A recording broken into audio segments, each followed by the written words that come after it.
ഇന്ന് തന്നെ ഡൗൺലോഡ് ചെയ്യൂ. കാണൂ നിങ്ങളുടെ ഫേവറേറ്റ് ഷോസ്. ഞാനിപ്പോ വലിയ വിഷമത്തില്. കൂടെ പണിയെടുത്ത ആളുകൾക്ക് ഓണത്തിന് മുമ്പ് അവരുടെ കൂലി കൊടുക്കണം. നിനക്കറിയാലോ, എല്ലാരും പാവങ്ങളാ. എങ്ങനെയെങ്കിലും കുറച്ച് കാശുണ്ടാക്കണം. കുറെ കാലം സ്വപ്നങ്ങളൊന്നും ഇല്ലാതിരുന്നപ്പോ അത് തുടങ്ങി തന്നത് ഹരിയാണ് മോളെ. അതാ വലിയ വലിയ കണക്കുകൂട്ടലുകളൊക്കെ നടത്തിയത്. മോള് ചെല്ല്.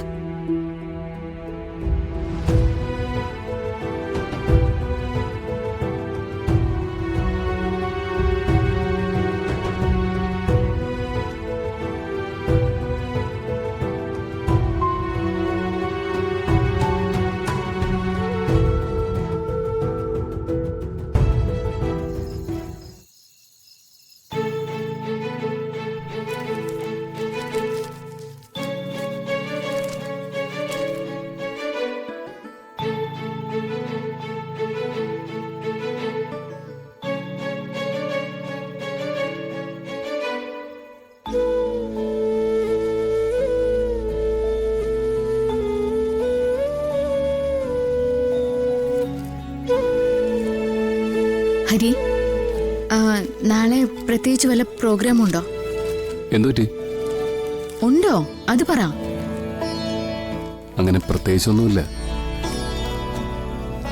പിന്നെ ഇപ്പോഴത്തെ പ്രോഗ്രാംസിന്റെ ഒരു പൊതു സ്വഭാവം തനിക്കറിയാലോ. കടം, അതിന്റെ പ്രശ്നങ്ങള്.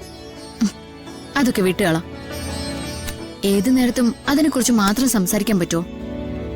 നമുക്ക് കുറച്ച് ദൂരെ എങ്ങോട്ടെങ്കിലും പോയാലോ? എങ്ങോട്ട്? എങ്ങോട്ട് എന്നൊരു തീരുമാനം എടുക്കണ്ട, വണ്ടി ഓടിച്ചങ്ങ് പോവാം.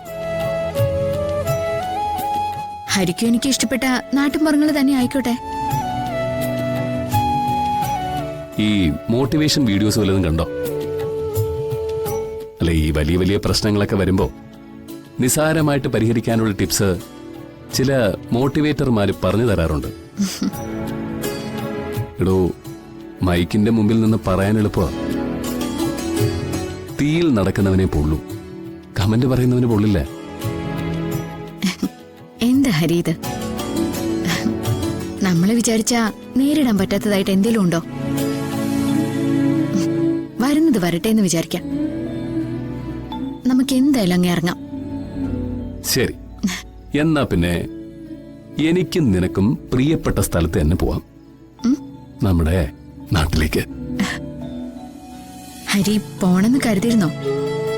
ഓ, മനസ്സിൽ വിഷമം തട്ടിയാ അങ്ങോട്ടാണല്ലോ പോവാ. അല്ല, ഇതിപ്പോ അതുകൊണ്ടൊന്നുമല്ല. എനിക്ക് നമ്മുടെ വേണുവിനെ ഒന്ന് കാണണം. നടക്കുമെന്നറിയില്ല. അവനോടൊരു സഹായം ചോദിക്കാനായിരുന്നു. അവർക്കൊക്കെ എന്നെക്കുറിച്ചുള്ള പ്രതീക്ഷ ആകാശത്തോളമായിരുന്നു. അത് തകർന്നതും അവർക്കൊക്കെ അറിയാം.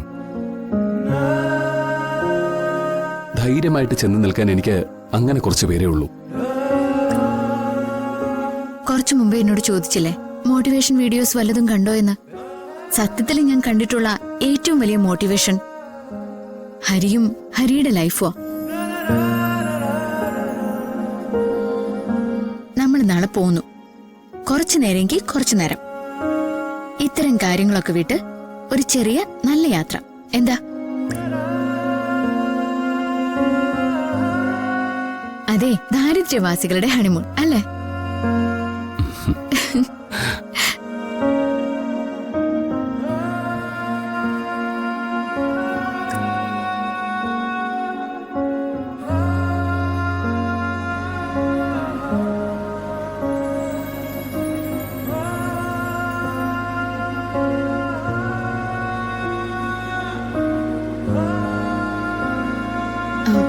ഹരി, നാട്ടിലെത്തിയിട്ട് ഒന്നും നോക്കുന്ന പോലും ഇല്ലല്ലോ.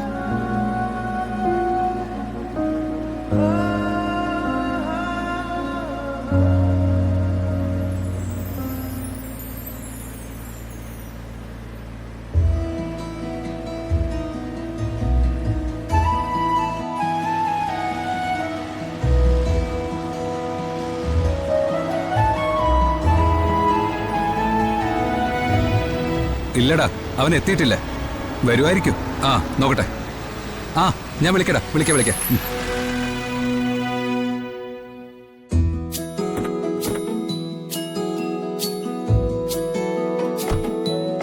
നീ വന്നിട്ട് കുറെ നേരമായോ?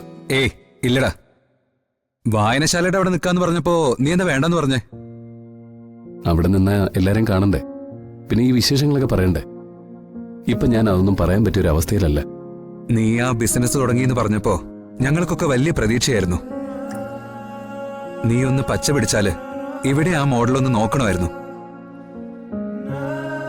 പിന്നാലെ വരാതിരുന്നത് നന്നായിടാ, ഇല്ലെങ്കിൽ എന്നെ പോലെ പടുകുഴിയിൽ വീണേനെ. എടാ എന്താ കാര്യം? കാര്യവും കാരണമൊക്കെ പിന്നെ പറയാം. ഞാനിപ്പോ വലിയ വിഷമത്തില്. കൂടെ പണിയെടുത്ത ആളുകൾക്ക് ഓണത്തിന് മുമ്പ് അവരുടെ കൂലി കൊടുക്കണം.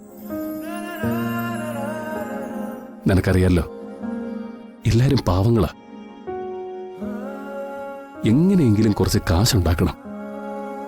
എടാ ഒരു 10,000-50,000 രൂപയാണെങ്കില് അമ്മയുടെ അക്കൗണ്ടിൽ കാണും. അതൊന്നും വേണ്ട. അവരോട് ആരോടും കടം പറയാനും പറ്റില്ല.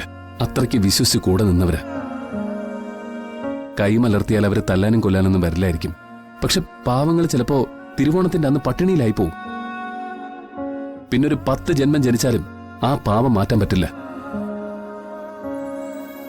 വേണു, ഈ ഒരു കാര്യത്തിന്റെ പേരില് ഹരി ഉണ്ണുന്നുമില്ല, ഉറങ്ങുന്നുമില്ല. അതുകൊണ്ട് കുറച്ച് കുറഞ്ഞ നിരക്കിൽ എവിടെന്നെങ്കിലും പലിശയ്ക്ക് പണം കിട്ടുമായിരുന്നെങ്കിൽ അതാ ഞങ്ങൾ വന്നതിന്റെ ഉദ്ദേശം. കുറഞ്ഞ പലിശ എന്നൊരു പ്രയോഗം ഇപ്പൊ നാട്ടിലില്ല. പിന്നെ പരിചയത്തിൽ 1-2 പേര് FD ഇട്ടിട്ടുണ്ട്. അവരോട് ചോദിച്ചാ ബുദ്ധിമുട്ടാ. എന്തിനാ വെറുതെ റിസ്ക് എടുക്കുന്നേ? എന്നാലും ഞാനൊന്ന് ചോദിച്ചു നോക്കാം. എടാ, ഈ ചോദിക്കുന്നവരോട് പൊളിഞ്ഞു നിൽക്കുന്ന ബിസിനസ്സിലേക്കാണെന്നൊന്നും പറയണ്ട. നിന്റെ എന്തെങ്കിലും ആവശ്യത്തിനാണെന്ന് പറഞ്ഞാൽ മതി. ആ ശരിയടാ, അങ്ങനെ തന്നെ പറയാം. അല്ല, നിങ്ങൾ ഇപ്പൊ തന്നെ മടങ്ങുന്നുണ്ടോ? കൊള്ളാം, പിന്നെ മടങ്ങണ്ടേ? വലിയ ബിസിനസ്സുകാരല്ലേടാ, എന്തൊക്കെ ചെയ്തു തീർക്കാൻ കിടക്കുന്നു.